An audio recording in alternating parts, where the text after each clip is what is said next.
63,000ના માસિક પગારદાર અડાજણ પોલીસની મહિલા પીએસઆઈ નીલમ મારુ 5,000ની લાંચ લેવામાં એસીબીના છટકામાં ભેરવાયા હતા.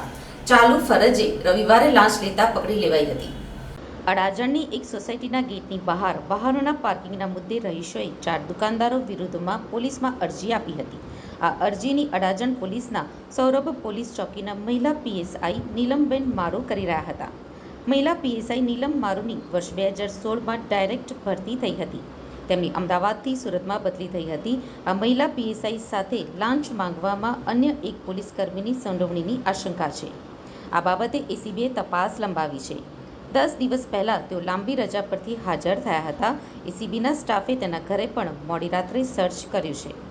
પીએસઆઈએ ચારેય દુકાનદારોનો કોઈ જ વાંક ન હોય છતાં તેઓની સામે કલમ 283 મુજબ કાર્યવાહી કરવા અને લોકઅપમાં બેસાડી દેવાની વાત કરી હતી, જેથી દુકાનદારો ડરી ગયા હતા. ચારેય દુકાનદારોને લોકઅપમાં નહીં બેસાડવા અને કાર્યવાહી ન કરવા પીએસઆઈ મારુએ પહેલા 50,000 માંગ્યા હતા. રવિવારે દુકાનદારે 5,000ની રકમ સૌરભ પોલીસ ચોકીમાં મહિલા પીએસઆઈને આપી હતી. પછી તેને શંકા જતાં દુકાનદારનો મોબાઈલ જોવા માંગ્યો હતો. તે મોબાઈલમાં અગાઉ 35,000ની લાંચ લીધી તેનો વિડીયો હતો. એ જોઈ મહિલા પીએસઆઈ ચોંકી ગયા હતા અને સ્ટાફને કહ્યું કે આપનો વિડીયો ઉતારેલો છે એમ કહી દુકાનદારની સામે 151 મુજબની કાર્યવાહી કરવાની વાત કરી જ એટલામાં એસીબી પહોંચી ગઈ હતી.